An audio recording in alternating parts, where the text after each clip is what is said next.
This summer, compared to previous summers, we decided to bump up the mileage that I was doing. I was already a high-end mileage guy, but this season I decided to take even more mileage, more than anybody else on the team, and I think that I responded to that well. I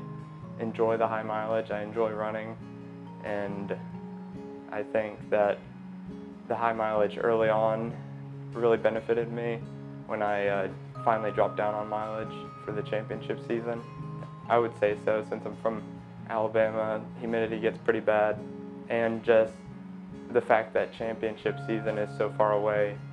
it can be hard for a lot of guys to put in the work that early in the season, but I really knew, I was confident in my high mileage from previous seasons, and I knew that if I bumped it up even more that I'd be even more successful. It's worked out so far.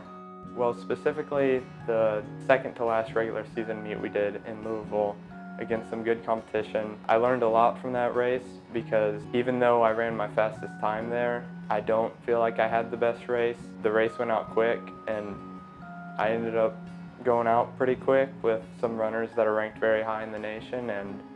I paid for it, and I learned from that race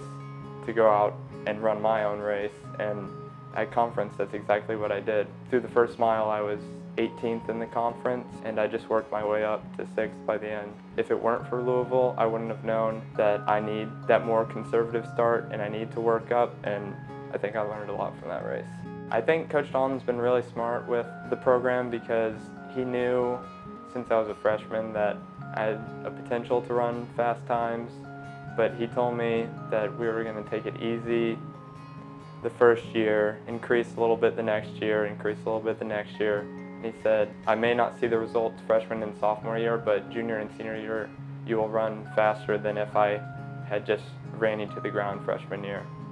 So I believed in him, and I worked hard for 2 seasons, and this season I'm already seeing a huge bump up in performance, and I believe that the system so far has worked. I feel like it was my best effort of the year, or my best effort over that distance of all time, because the time that I ran, 24:30, was at Louisville, which was arguably an easier course, and I honestly think that not getting caught up in time, knowing that this course wasn't going to be crazy about time, actually helped me, and I just focused on position and moving up.